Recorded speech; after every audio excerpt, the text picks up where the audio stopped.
We're about 40 miles south of Candlestick Point as we welcome you inside Levi's Stadium in Santa Clara.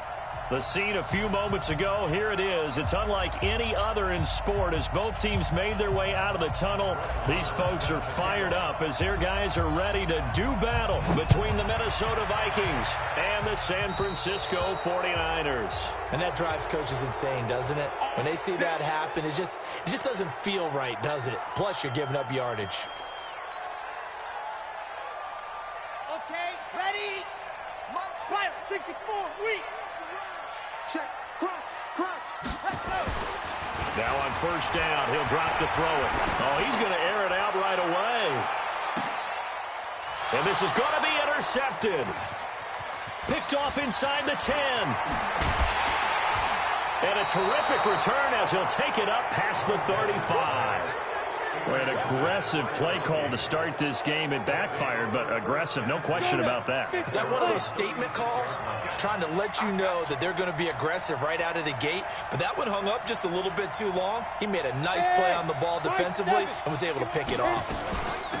They'll run on first down. It's Taylor. And the tackle there by Quan Alexander. But we just saw a great example of what we talked about with his coach prior to the game. He's definitely one of the better linebackers at reading a play and flowing to make the stop before it turns into something big. 15 line, 15 line. 22 jet bombers, 22 jet bombers. Looking to throw on second down. Costello, and he whips that one incomplete there.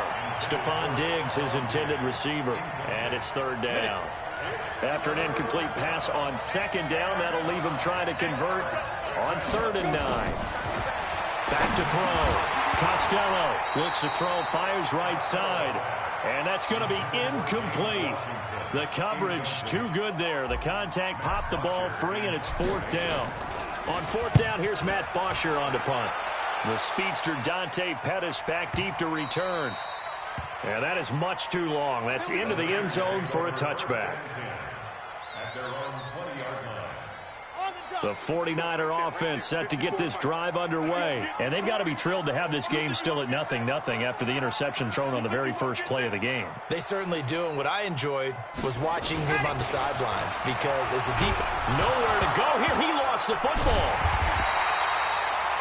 On plays like this where the ball comes free, it's often unusual for the team that lost it to get it back because... This is the quarterback. The ball gets away from him. Everyone else is trying to execute what they're supposed to do on offense. They're usually looking in the other direction, downfield, or have moved away from him. In this case, though, a teammate is able to come up with the ball. They try to throw on second down, but this one is incomplete.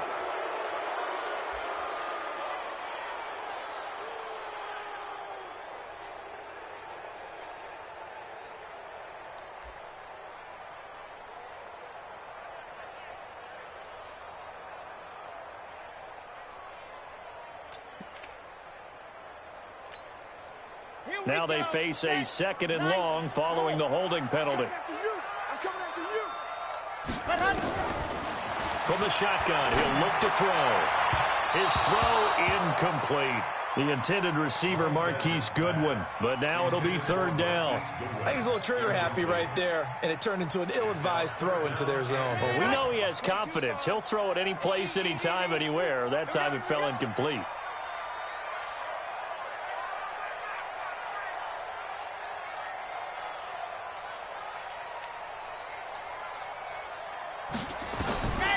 Now on 3rd and long, they'll look to throw. He's going to launch into heavy traffic, and it's intercepted.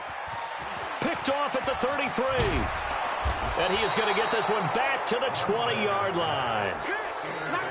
That interception sets them up beautifully already in the red zone. And you can hear it all the way up here. Oski, everyone turned to block, find a spot, and now they're set up inside the red zone for their offense.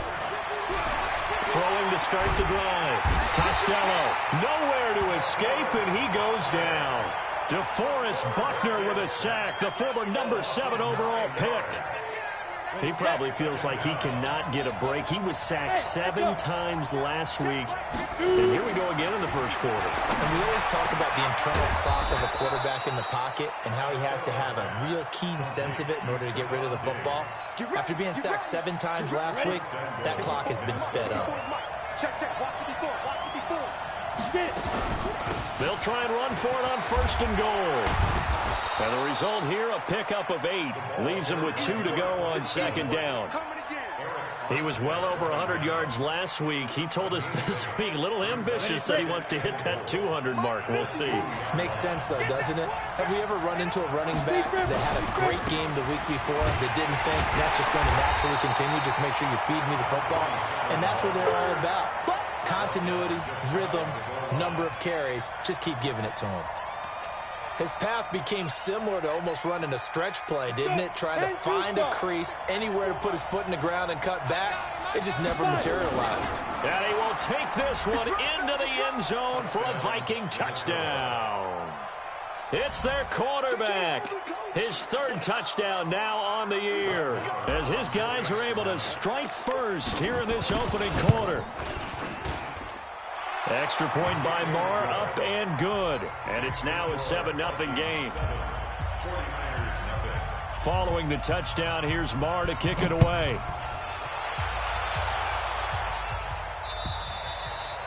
And this will not be returnable. It's out of the back of the end zone for a touchback.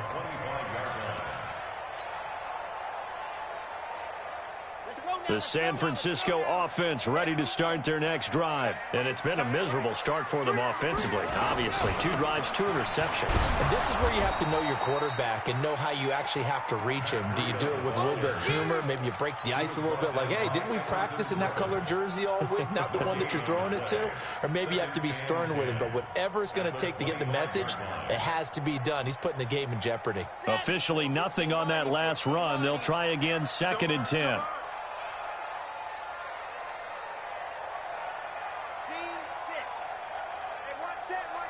Check Mike 54. Mike 54. 2nd and 10. This one into the hands of Kittle, the tight end.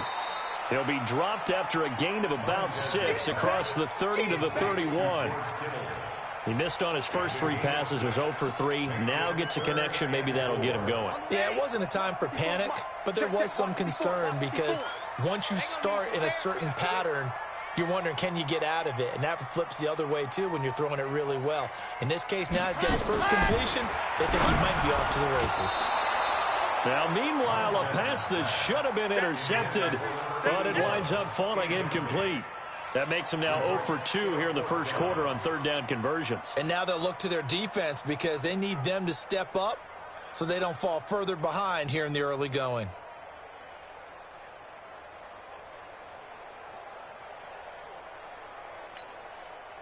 So on 4th down, here's the Australia native Mitch Wishnowsky to punt this one away.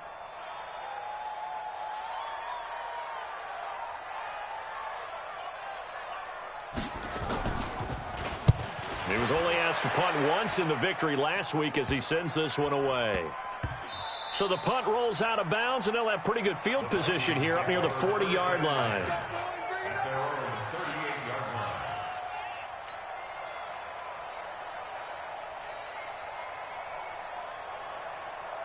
Here are the Vikings now to start their next drive. They've got a 7-0 lead in the football as well as they start out 1st and